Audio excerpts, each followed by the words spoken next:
23. The narrow way. Enter ye in at the strait gate, for wide is the gate, and broad is the way that leadeth to destruction, and many there be which go in thereat. Because strait is the gate, and narrow is the way which leadeth unto life, and few there be that find it.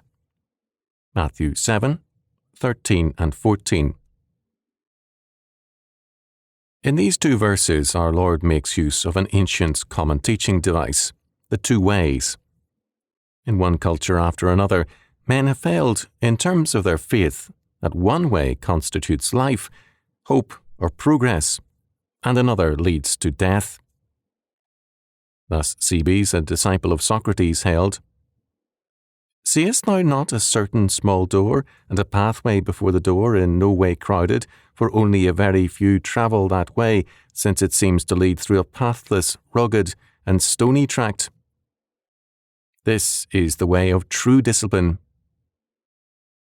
The philosopher Maximus of Tyre, 150 BC, said, "There are many deceitful bypaths, most of which lead to precipices and pits, and there is a single, narrow, straight, and rugged path, and few indeed are they who can travel it."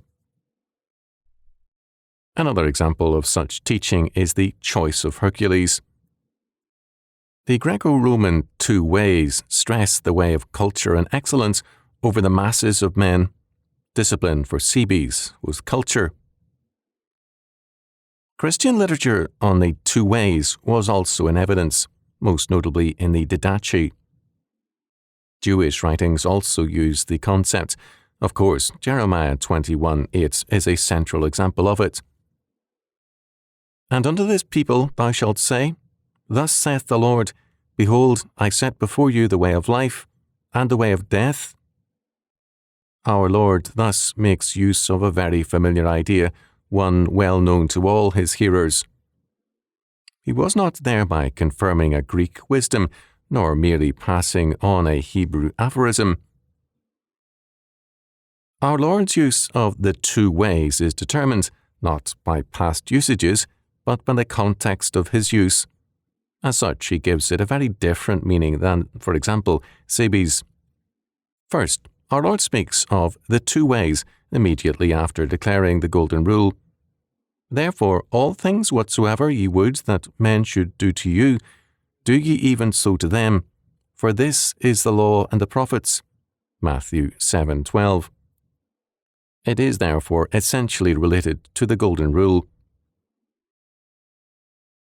We can say briefly that the broad way for many is, do in others before they do you in, knife them before they knife you.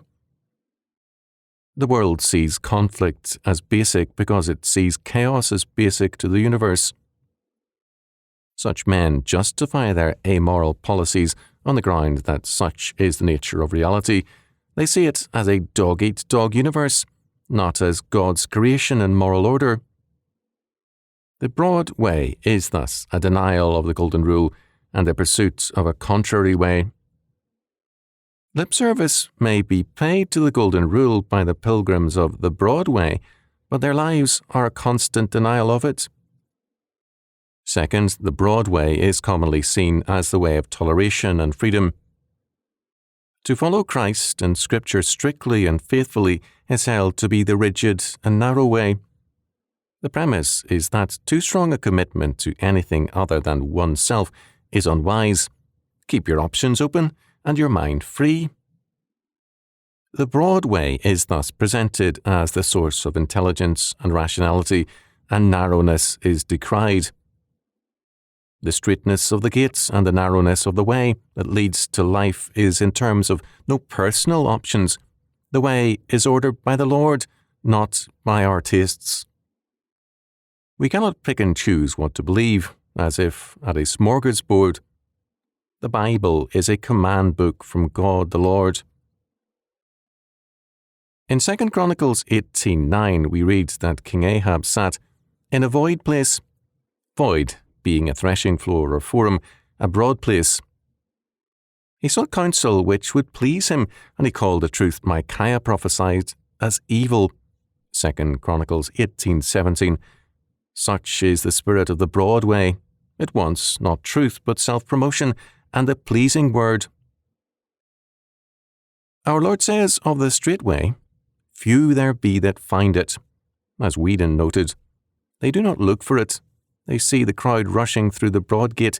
They desire nothing better than so liberal a route, and they would not press through the narrow way before their eyes. Narrow is the way means literally pressed or hemmed in between walls or rocks, as in a mountain gorge. Third, the broad way is the way of parasites. Our Lord is not making an obvious statement. He is not saying that murderers and moral degenerates go to hell. Rather, he is talking about false righteousness, hypocrisy, and Phariseeism. In the Sermon on the Mount, he contrasts the false righteousness of the scribes and Pharisees, Matthew 5:20, with true righteousness. The contrast, therefore, between the many who go to hell as against the few who take the way of life is contemporary, applying to his day, not to the end results of history. In brief, the broad way refers to the ostensibly good people who are actual roadblocks and enemies to Christ's people and realm. We have them with us today. Nehemiah has aptly described these people in our time. If other countries have managed to escape civil war until now, it is because of the existence of a third element, an urbanized middle class committed to neither the Christian tradition nor the ideologies, and occupying most leading positions in society. One may describe them as a class of prophanized people. They have rejected the Christian assumption of man's fallen nature and thus have little or no sense of the reality of evil. Conversely, they feel no need for God's salvation and manage to put their whole trust in efforts of human enlightenment, which must be called their ultimate hope. For about 200 years, these people have lived on the leftovers of Christian moral capital. Nehemiah cites Walter Burns' question of the men of the Advisory Council of the National Institute of Law Enforcement and Criminal Justice. His question, "Why not commit crimes?" was not answered and created only embarrassment. Such embarrassment was understandable. The question, in effect, called for a religious commitment to the God of the law and to his righteousness.